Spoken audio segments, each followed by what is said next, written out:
Hey Glam Fam, welcome back. Today is going to be a reaction to this video by Deeply Superficial. This is titled A Dive Deeper Than Necessary into the Taglines. So somebody asked me to react to this a while ago. So yeah, let's get into it. Perhaps the most iconic aspect of the Real Housewives universe is the tagline. It makes the show instantly recognizable. If the show is spoofed, you're gonna get taglines. I don't need to rub a lamp. Oh, is this made up? I want. If there's a non-housewife celebrity guest on the Bravo late night show Watch What Happens Live, rest assured that Andy Cohen will ask them what their tagline would be. I'm done with mugshots and I'm ready for an Oscar. It's a common question in Housewives discussion forums like Reddit and in Facebook groups. We, as a community, cannot get enough of taglines. They're a vital part of the preseason, with fans like me harassing Andy ad nauseum to release whatever upcoming season's taglines will be. So, in this video, I thought it would be fun to do a super deep dive into this aspect of the Real Housewives universe. Let's start with a quick history lesson. So, taglines were included within our beloved show right from the very first episode when Vicki Gunvalson expressed her concern over her own mortality. Are the police involved? When New York premiered 2 years later, the tradition continued on, being further legitimized by Atlanta, then New Jersey, until it was clear that this was a staple of the franchise. At first, producers just took lines the women said in the show. Are the police involved? You can actually hear New York legend Alex McCord say a reverse version of her tagline. In New York, status is everything to a certain group of people. To a certain group of people in New York, status is everything. So it was clear that there was a bit of chopping and screwing going on. The Countess Luann, who had an extremely bratty tagline, I never feel guilty about being privileged, has claimed that it was clipped to not show the entirety of her statement, which was a bit more palatable. Something else I found interesting with the early seasons was the reusing of taglines. OC didn't actually do this. They've had new ones with every single season, but New York kept the same ones for the first 3 seasons. Atlanta had a set for seasons 1 and 2, then a new set for seasons 3 and 4, then began getting new ones with each season with season 5 when the intro was given a major makeover. New Jersey also reused taglines for its first 2 years, but all other franchises got new taglines each year. I'm not sure what the reasoning is on why this was done differently, but my best guess is that it was the choice of the production company rather than Bravo's to account for the inconsistency. Either way, it was around 2012 that all of the franchises gave each housewife a brand new tagline with each season. This is something that's pretty unique to Housewives. Sister Wives had taglines too, but they were kind of lame, and to my knowledge, they kept the same ones each year until eliminating them completely. But I'm not a huge Sister Wives person, so correct me if I'm wrong on that. I couldn't find many other shows that use this the way that Housewives does, but if you can think of any, let me know. I read conflicting things as to where the taglines officially come from, but the best truth I could find is that the Housewives suggest a few, but the decision ultimately comes down to production. We sometimes see the Housewives, especially the Beverly Hills Housewives, attempting to crowdsource ideas via Twitter, but that could just be to drum up interest in the show. So now that our history lesson is complete, let's move on to taxonomy. So as I reviewed every single tagline in every single Bravo-produced franchise, I found some patterns amongst the taglines and thought it would be fun to group them together into the major types. I've given them all names, but let's consider this a group workshop, so if you've got better ideas, comment away. I'll give just a few examples of each because I think it would be overkill to include every single tagline in this video, but I do think it would be I've fun already to watched them all. Maybe you guys could help with this. Okay, so our first subsection is going to be the expository type of tagline, where the housewife uses her tagline to tell us about herself or the location the show takes place in. I'm a ball and gala girl. It's my legacy and my calling. The first of this Kyle type did that is a the lot. Get to know me. I was a Cowboys cheerleader, but in Dallas, I'm never on the sidelines.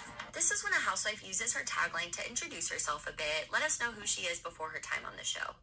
Whether in the courtroom or in the kitchen, I bring the heat. We often see these in rookie seasons or premiere seasons, obviously. This was Miss expertly USA. done by the greatest rookie of all time, Kenya Moore. I won Miss USA, not Miss Congeniality.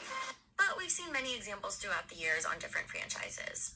A twist on this is the "you know me from somewhere," which can only be used by a housewife whose fame predates Housewives. You've heard a lot about me, but it's only true when it comes from my lips. Some notable examples come from Kim Fields, Faith, family, and career, those are the facts of my life. and Denise Richards, My problem with the tap And Eva's my too. real life is so much juicier. but my favorite comes from soap star Eileen Davidson.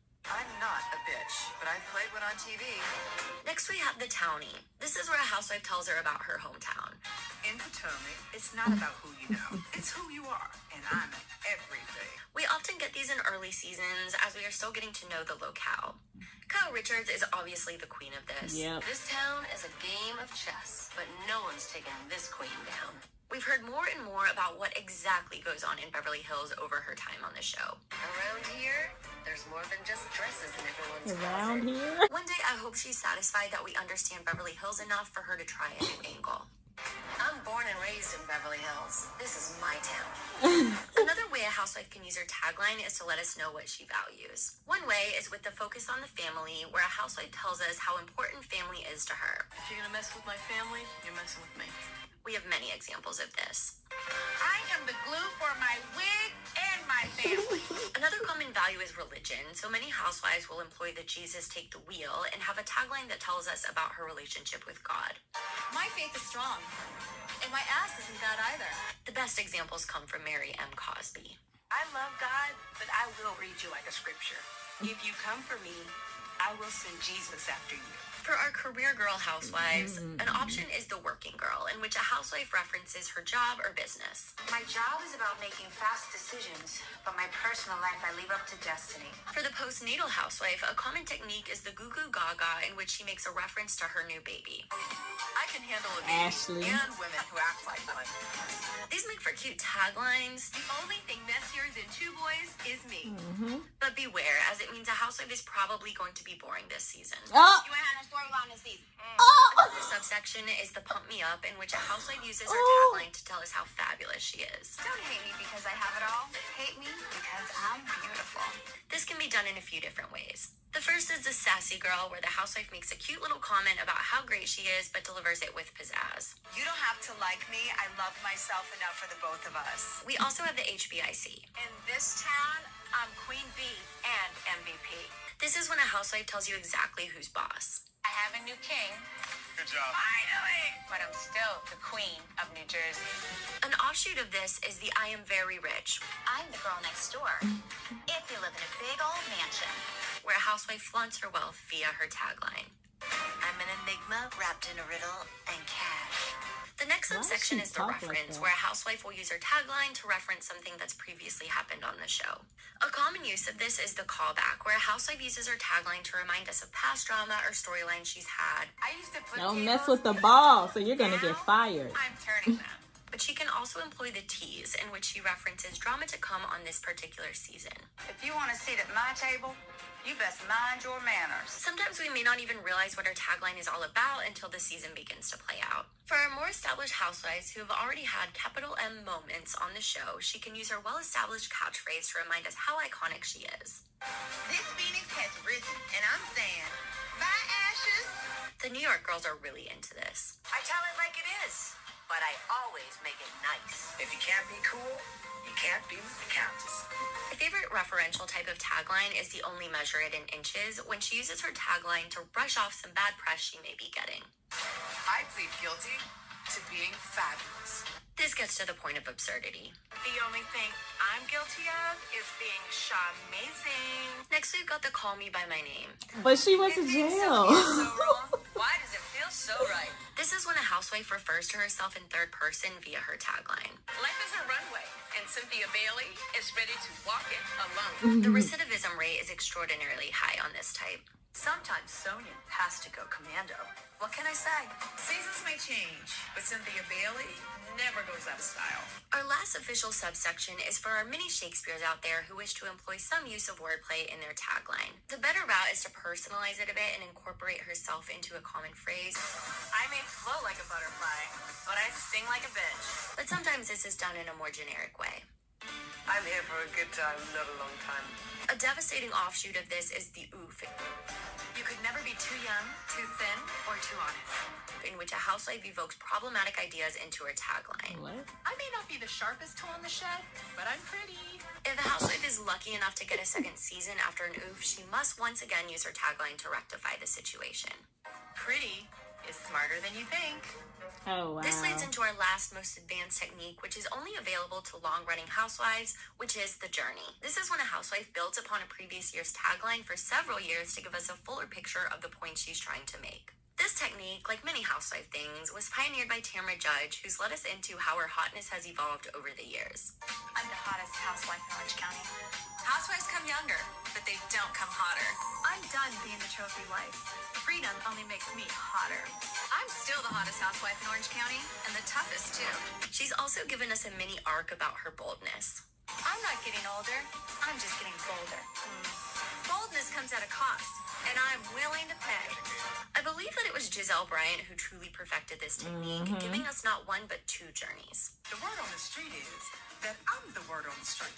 The word on the street is I'm still the still word. the word on the street. If you can't handle me being the word on the street, Girl. then stop listening. I didn't realize she I'm the did it baddest that much. thing walking and the smartest one talking. I'm still the baddest thing walking and the most anointed one. She seemingly started a new journey with her season That was 6 lazy. tagline, and I'm on the edges of my seat to see if she'll reveal more of her beauty secrets in season 7. The secret to this pretty face is staying in the shade.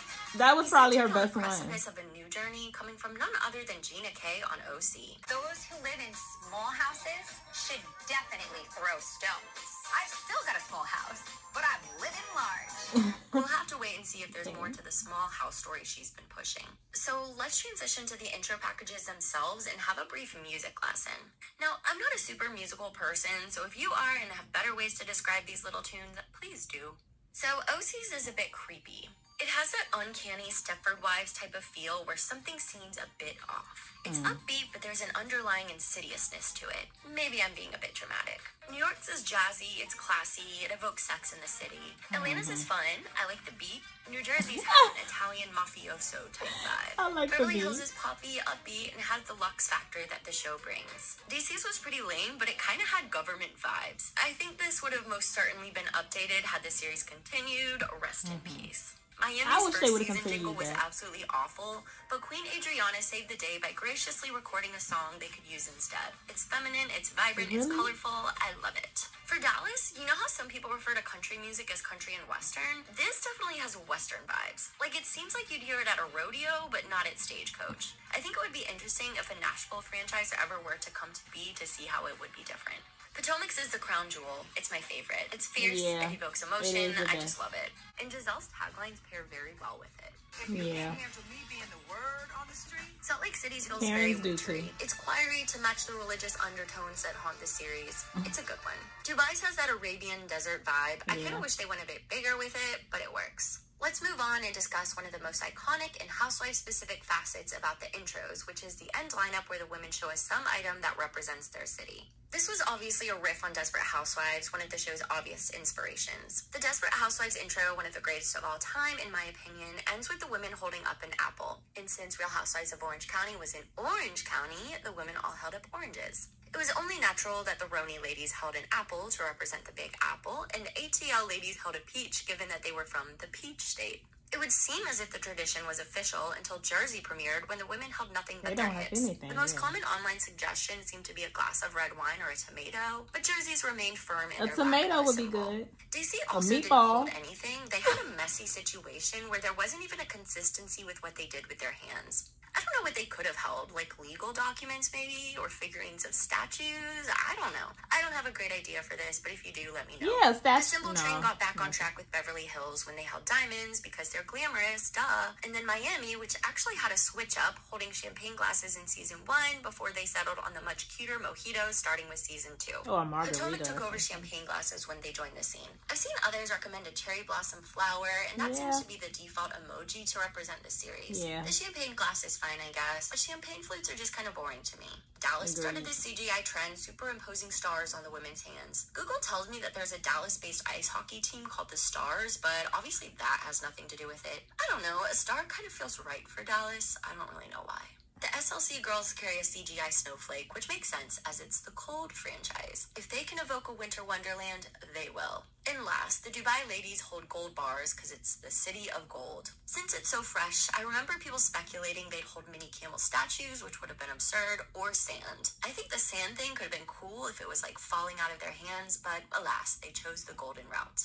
One other thing I want to touch on with the intros is the inclusion of the women's families. Yep. In the early days, families were featured much more heavily, with some getting full scenes and storylines on their own.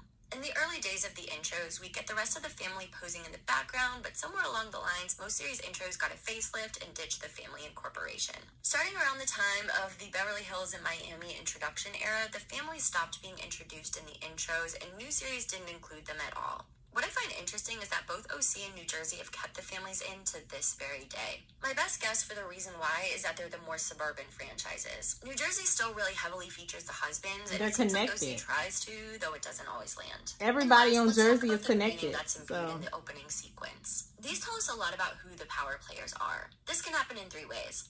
First is the placement a housewife falls in the tagline sequence. I think the most prestigious spot is the first one. You start the intro with a bang and are there before people start zoning out. Giselle is the queen of this spot, taking it every single season. It almost always went to Nene as well. Yep. The other status spot is the last tagline, but I find this to be a bit less prestigious. Sometimes it goes to the other lead on the show. Kyle and LVP would often trade these spots on Beverly Hills, but I find it also often goes to a newbie that doesn't make a huge impact, so it's a toss-up. The other, more out-in-front status signifier is the placement of the woman in their object-holding lineup. The center spot is one of the highest honors a housewife can receive, especially when there is an even number of housewives and the woman is still pulled out in front, as we've seen happen with both Nene and Candy on Atlanta. It seems as if it's been a slow transition to this being such a signifier of power on the show. In the early days, sometimes it seemed like the lineups were just based on height, but it's gotten to the point now that some women allegedly refuse to pose with their object angled as if they'd be on the side of the lineup, refusing to take anything but the center position. It seems as if the power lies in the center, so the further out you stand, the less importance you have, but this isn't always true. I find it's also not necessarily an indicator of how vital a housewife is that particular season, Yeah, it's definitely but rather not. a view on how much production values them. It's a super big deal to the housewives and fans alike. So that was my dive way deeper than anyone ever needed on the Real Housewives intro. I think some of the women who do taglines best are Lisa Vanderpump, as almost all of them are memorable. The crown is heavy, darlings, so just leave it where it belongs. And she delivers them in such a cheeky way. Life isn't all diamonds and rosé, but it should be.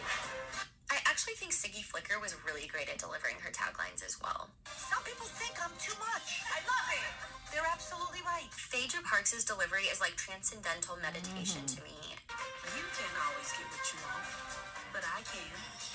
And Ramona's delivery always makes me laugh. I'm an acquired taste. You don't like me? Acquire some taste. It's always surprised me just how lame most of Bethany's taglines are, When life gives me lines, I make margaritas.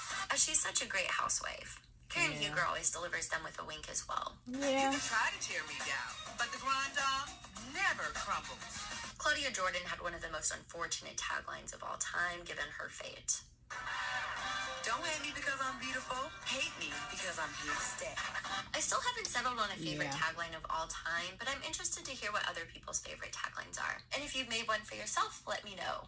If you like the video, be sure to give it a thumbs up. And I don't have a tagline. But yeah, I think my favorite tagline was, I've said this. I think my favorite tagline was probably Kenya's, the I won Miss USA, not Miss Congeniality. And I liked Ramona's too, the I'm an acquired taste. If you don't like me, acquire some taste. I like that too. So yeah, it was some good ones. But I kind of went through that when I reacted to all of the taglines. But yeah, that was an interesting video. Yeah, a lot of the stuff she said makes sense though, as far as like the music and the placements in the center and all of that stuff. I wonder why Jersey doesn't hold anything. They should really hold something. Y'all let me know what y'all thought about that in the comments down below. Stay happy, healthy, and all of that good stuff, and I will see y'all in my next video. Bye.